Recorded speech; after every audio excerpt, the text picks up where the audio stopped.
안녕하세요. 저는 올해 41살이 된 남자입니다. 저는 지금 혼자서 살고 있어요.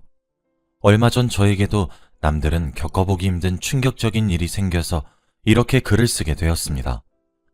저는 몇 년 전까지 아내가 있었답니다. 그녀와 저는 제가 34살 때 처음 만났어요. 주위에서 친구들은 다 결혼을 하고 아이까지 낳았는데 저는 왜 아직도 연애를 못하고 있냐며 저희 부모님께서 정말 많이 구박하셨거든요. 그래서 틈만 나면 선자리를 주선해 주셨어요. 맨날 이번이 마지막이라면서 이 사람이랑 안 되면 앞으로는 절대 선자리 주선 안 하겠다고 하면서 매번 제 결혼을 부추겼죠.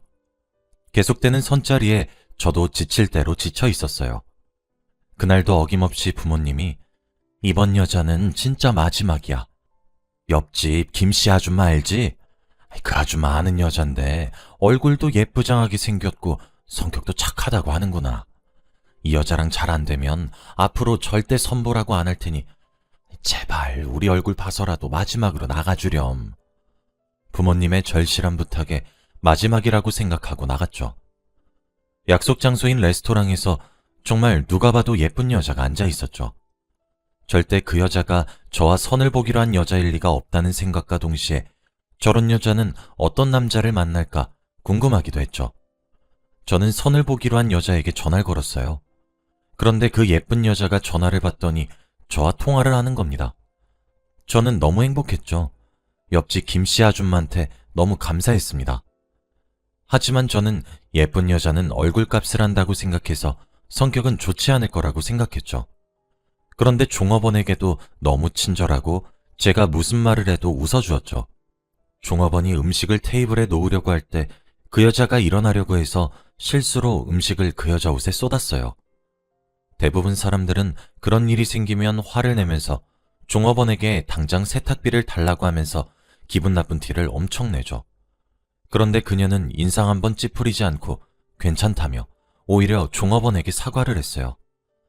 죄송해요, 제가 일어나서. 혹시 걸레는 어딨죠? 제가 치울게요. 저는 한 번도 본 적 없는 유형의 여자여서 놀라기도 했지만 그녀의 착함에 반했습니다. 얼굴도 예쁘고 착하기까지 하니 그녀를 더 오래 보고 싶었죠. 그렇게 밥을 먹고 그녀와 더 이야기도 나누고 싶어서 혹시 미연 씨, 술 한 잔 어떠세요? 라고 조심스럽게 여쭤보니 네, 좋아요. 라고 하셔서 저희는 근처 분위기 좋은 술집으로 갔습니다.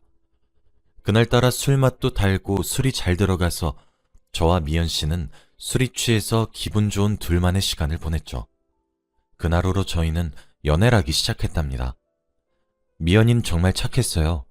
사람이 이렇게 착하면 이렇게 각박한 세상을 살기 힘들다며 제가 항상 경고를 해줄 정도로 착했어요. 미연이 말을 들어보니 친구들한테 돈을 빌려주고 못 받은 돈만 1,000만 원은 좋게 된다고 해요. 제 생각에는 미연이의 순진함에 친구들이 돈을 빌려가 놓고 갚지 않는 것 같아요. 미연이의 착함을 악의적으로 이용하는 사람들이 너무 싫었어요. 그래서 제가 연애하는 동안 미연이의 성격을 조금 바꿔주고 싶었죠. 거절도 잘 못하고 자신의 의견도 말하지 못하는 미연이를 바꾸어 주었습니다. 저와 사귀고 나서 미연이는 다른 사람들에게 적극적으로 자기 의견을 표현할 줄도 알고 돈을 빌려달라고 하거나 무리한 부탁을 하는 친구들에게도 거절을 할 수 있는 사람이 되었죠. 미연이도 저 만나기 전에 자신의 성격이 너무 싫었는데 이렇게 바꿔줘서 너무 고맙다고 그랬어요. 저희는 연애하는 2년 동안 한 번도 싸우지 않았습니다. 미연인 워낙 착해서 애초부터 싸울 구실을 만들지도 않았어요. 제가 기분 나쁠 만한 상황도 처음부터 만들지 않았죠. 미연이 같은 여자를 만난 것이 제 인생에서 최고의 행운이었습니다. 그리고 저희 부모님도 일 잘하고 어른들에게 싹싹한 미연이를 좋아하셨죠. 미연이는 저희 집에 자주 놀러와서 밥을 먹고 가곤 했는데요. 그날 밥을 먹다가 저희 어머니께서 이제 둘이 사귄 지 2년 넘어가는데 결혼 언제 할 생각이냐 라고 하시더라고요. 저는 너무 당황했죠. 저도 물론 미연이와 결혼을 하고 싶었어요. 나이가 36살이라 결혼을 하려면 얼른 해야 되는 나이였죠. 그런데 미연이는 아직 28살이었어요. 저랑 미연이는 8살 차이가 나서 제가 미연이한테 선뜻 결혼에 대한 이야기를 하면 부담스러워할까봐 한 번도 말을 한 적이 없거든요. 그런데 그때 어머니가 처음으로 말을 하시니 너무 당황스러웠죠. 그 말을 듣고 미연이 얼굴을 제일 먼저 보았는데 미연이는 놀라지도 않고 좋아했어요. 결혼이요? 저는 하고 싶은데 이 사람이 아무 말이 없네요, 어머님. 뭐? 아니, 너 미연이랑 결혼할 생각이 없는 거야? 왜 지금까지 결혼 얘기를 한 번도 하지 않은 거니? 아니, 저는 미연이가 저와 결혼을 하고 싶다는 생각을 가지고 있었는지 꿈에도 몰랐죠. 그런데 간접적으로 그렇게 들으니 너무 행복했습니다. 미연이는 20대라서 아직은 연애를 더 하고 싶어 할 줄 알았어요. 그날 미연이를 집에 데려다주고 차 안에서 미연아, 너 나랑 결혼해도 괜찮아? 오빠, 말을 왜 그렇게 해? 난 항상 오빠랑 결혼하고 싶었어. 난 오빠가 프러포즈 하는 날만 기다렸단 말이야. 저는 미연이한테 너무 고마웠죠. 그래서 다음날 바로 프러포즈용 반지를 사고 미연이 집으로 찾아가 프러포즈를 했습니다. 당연히 미연이도 너무 좋아했죠. 양가 부모님들에게 인사를 드리러 가기로 했어요. 그런데 처가댁에서는 저를 별로 좋아하시지 않으세요. 아마 젊은 딸이 나이 많은 남자와 결혼을 한다고 하니 고생할까봐 그런 생각을 하신 것 같더라고요. 저희는 인사를 드리러 먼저 처가댁에 갔습니다. 장인어른께서 결혼 허락은 해주셨지만 약간 탐탁치 않는 눈치였어요. 김서방, 우리 가족이 된 건 환영하지만 우리 미연이 눈에서 눈물 나는 날은 정말 용서 못해. 아버님, 당연하죠. 미연이 손에 물 한 방울도 묻히지 않겠습니다. 저는 장인어른과 약속을 하고 그렇게 결혼식을 올리게 되었습니다. 저흰 정말 친한 지인들만 초대했어요. 그래서 얼른 결혼식도 끝내고 정식적으로 신혼생활을 시작했어요. 저보다 먼저 결혼한 친구들이 항상 결혼을 하지 말라면서 말렸거든요.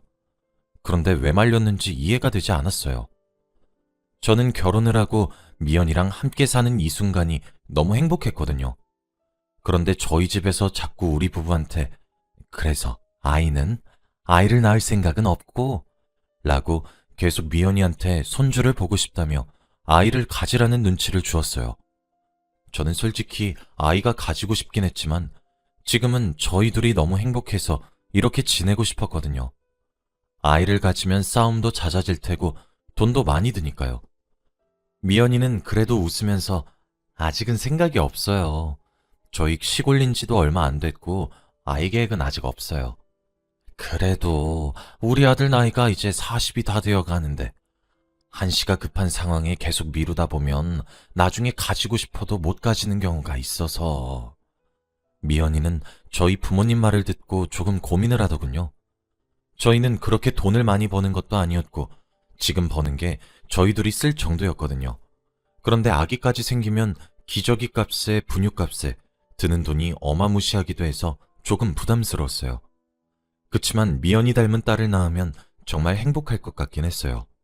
그래서 미연아, 우리 아기 낳는 거 어떻게 생각해? 오빠, 나는 우리 닮은 아기 낳으면 좋지. 근데 우리 지금 돈도 많이 못 벌잖아. 아기 낳으면 나가는 돈이 얼마나 많은데. 아기 낳으면 아기 키운다고 나 일 쉬면 돈이 더 부족할 거고. 아직은 조금 더 생각해보자. 미안해. 저도 미연이의 마음이 이해가 되었어요. 그렇게 평범한 나날들을 보내고 있었는데 제 일자리가 하루아침에 없어진 겁니다. 저는 공장에서 단순 노동직을 하고 있었는데 요즘 첨단 기술의 도입으로 일자리가 줄어들고 있잖아요. 그런데 제 일을 대체할 기계가 들어와서 미안하지만 앞으로 출근은 어렵겠다고 했죠. 지금 당장 돈을 벌어도 부족한데 이렇게 하루아침에 잘리다뇨. 저는 한동안 아내에게 비밀로 했어요. 도저히 말할 엄두가 나지 않았죠. 아내는 보험회사에서 보험을 파는 일을 했어요. 그래서 항상 밖에서 구두를 신고 뛰어다니면서 일을 했거든요. 아내는 실적이 너무 중요한 직업이라 밤낮 없이 일을 하기도 했고 매일 퇴근 시간도 달랐어요. 저는 2달 정도를 거짓 출근을 했습니다. 아침에 집을 나가서 집에서 멀리 떨어진 곳에 있는 편의점에서 낮에 아르바이트를 하고 저녁에는 고깃집 서빙을 하면서 보냈죠. 공장에서 일을 했을 때도 돈이 그렇게 많이 벌리지 않았기 때문에 아르바이트를 2개 해도 채워질 수 있는 월급이었죠. 대신 제가 고깃집에서 일을 저녁까지 하다 보니 원래 퇴근 시간보다 늦게 집에 가게 되었죠. 몸에 배인 고기 냄새에 아내한테는 항상 회식이 있어서 늦는다고 했어요.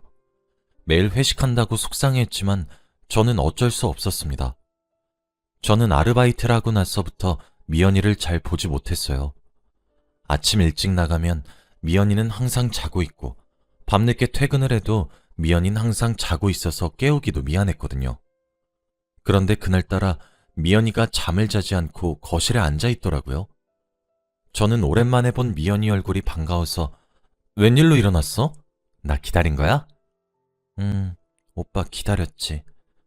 미연이는 사실 제가 집에 들어올 때까지 제가 온 줄 몰랐던 것 같아요. 제가 말을 거니까 놀라서 대답한 것 같았죠. 저는 딱히 무슨 생각을 하길래 제가 집에 들어온지도 몰랐냐고 묻지 않았어요.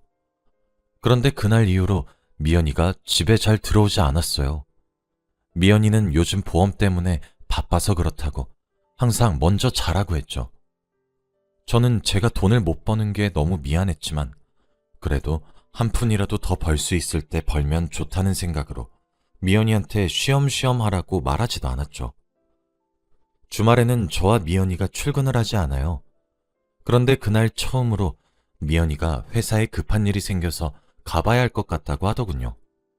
미연이가 워낙 착해서 상사들이 일을 시키나 보다 해서 보내주었어요. 그날도 새벽이 다 되어서 퇴근했죠. 그런데 미연이가 그날따라 너무 힘들어 보였어요. 안색도 너무 안 좋고 힘이 없어 보였죠. 그래서 저는 주말 동안 계속 미연이를 간호했습니다.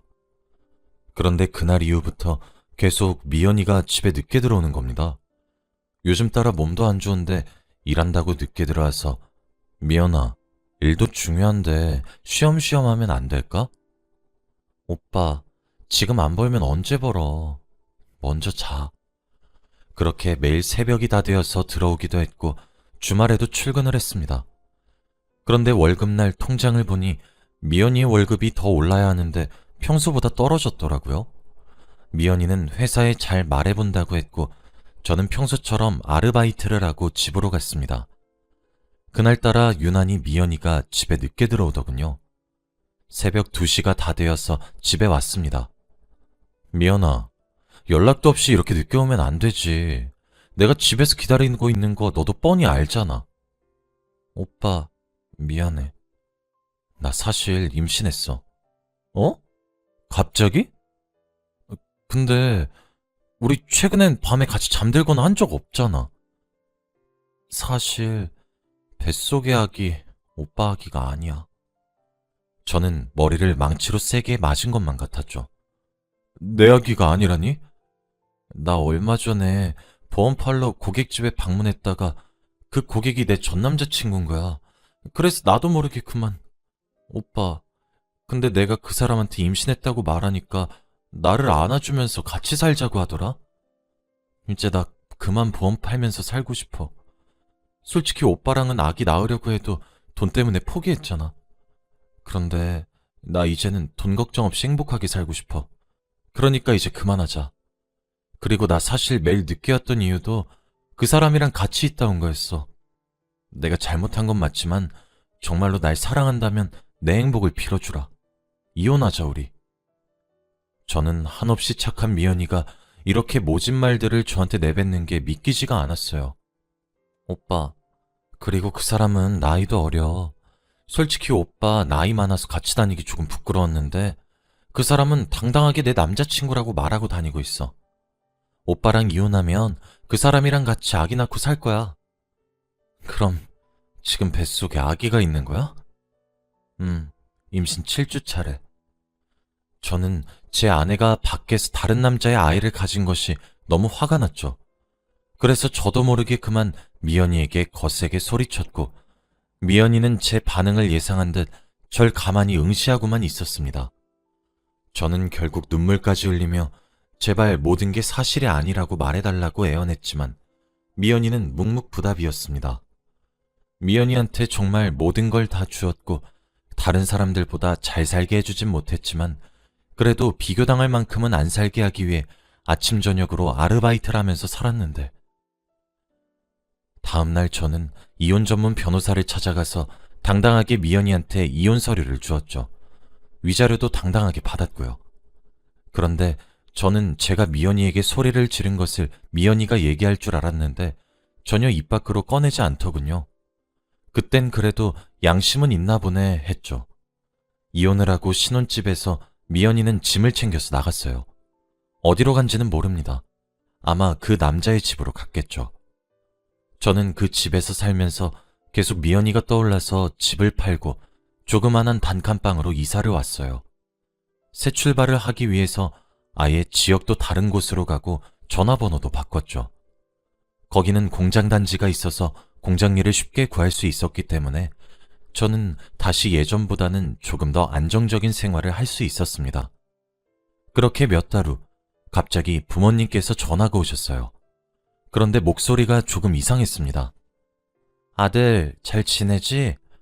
그때 혹시 옆집 김씨 아줌마 생각나? 알지. 그 아줌마만 아니었으면. 됐고, 근데 왜? 그 아줌마가 말하는데 미연이가 지금 나 걔 어떻게 사는지 안 궁금해. 걔 얘기할 거면 이만 끊는다. 미연이가 암에 걸렸다고 하네. 그런데 좀 많이 늦은 것 같더라. 한번 찾아가 보지 그러니. 저는 당황은 했지만 천벌받은 거라고 생각했죠. 그런데 그날 이후로 일도 손에 안 잡히고 계속 미연이가 암에 걸렸다는 것만 머릿속에 떠올랐죠. 그래서 결국 미연이가 입원해 있는 병원으로 갔습니다. 미연이를 마주한 순간 저는 다른 사람인 줄 알았어요. 얼굴은 반쪽이 되어 있고 몸은 뼈밖에 없었거든요. 정말 놀랐습니다. 미연이는 자고 있었고 병실에는 미연이 아버님만 계셨죠. 김서방이 여긴 어떻게... 아버님, 미연이가 암이라고... 아버님은 잠깐 주저하시더니 나랑 얘기 좀 할까? 라고 하셨어요. 저희는 휴게실에서 이야기를 나누었죠. 김서방, 놀라지 말고 잘 듣게. 사실 미연이 췌장암 말기야. 그런데 너무 오래돼서 수술할 수가 없대. 그래서 지금 죽을 날만 기다리는 시한부가 됐어.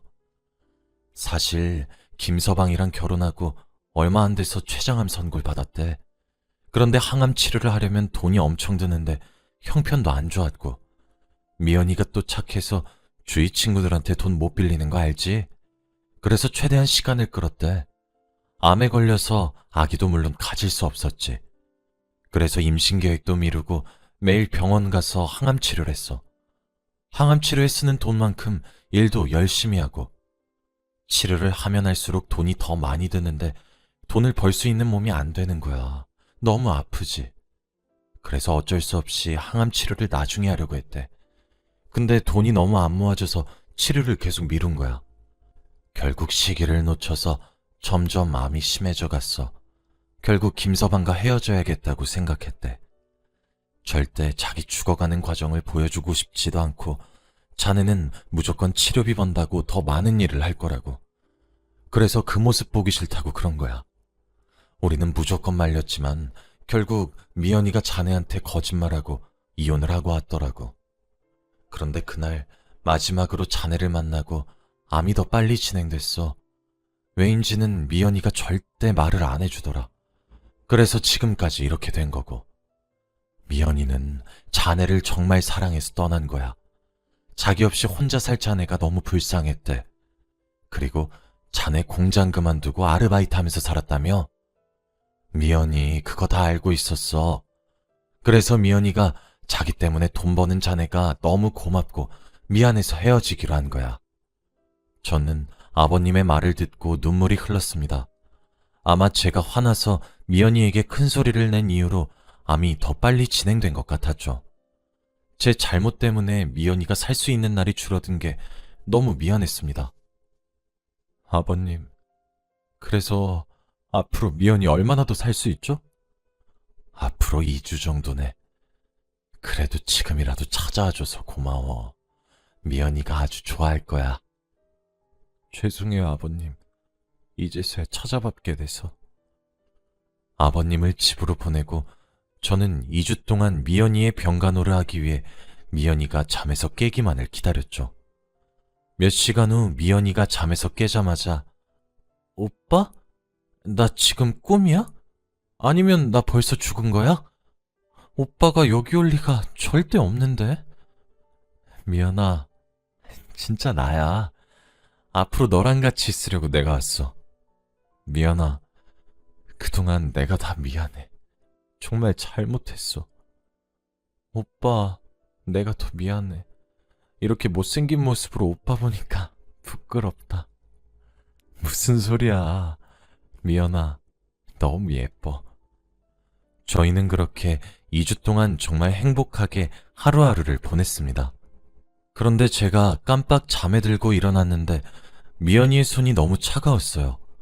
한 번도 이런 적이 없었는데 두려움에 손가락을 코에 가져다 댔지만 숨을 쉬지 않았습니다. 결국 미연이는 하늘나라로 갔어요. 장례식장엔 많은 친구들이 오지 않았죠. 영정사진 속 미연이는 너무 예뻤어요. 그렇게 장례식이 끝나고 미연이와 처음 같이 갔던 술집에 갔어요. 그때의 추억도 되새길 겸 오늘따라 취하고 싶었거든요. 그런데 사장님께서 혹시 미연 씨 남편분 맞죠? 워낙 저와 미연이의 단골 술집이라서 사장님과 아는 사이였죠. 네, 맞아요. 오랜만이에요. 한동안 안 나오셔서. 죄송해요. 그동안 사정이 좀 있어서. 그때 사장님께서 편지 봉투 한 장을 건넸습니다. 이거 예전에 미연 씨가 저한테 혹시 남편분 오면 이거 꼭 전해달라고 여기에 맡겨놓고 가셨거든요. 이거 주려고 얼마나 기다렸는데 드디어 오셨네요. 저는 이 봉투를 열어보니 안에는 통장 하나와 편지가 있었어요. 통장에는 5천만 원의 돈이 있었고 그 돈은 미연이가 췌장암 초기 때부터 제게 돈 주려고 아픈 몸을 이끌고 차곡차곡 모아두었더군요. 저는 펑펑 울었어요. 이 돈을 어떻게 쓰라고 이렇게 주는 건지. 미연이는 평생 동안 제 생각만 해준 착한 아이인데 저는 너무 모질게만 대했죠. 그래서 결국 그 통장의 돈은 은행에 묶어두었고 절대 손대지 않았습니다. 저는 아직도 미연이를 사랑합니다. 너무 보고 싶지만 꾹 참고 열심히 살게요. 제 사연을 들어주셔서 감사합니다.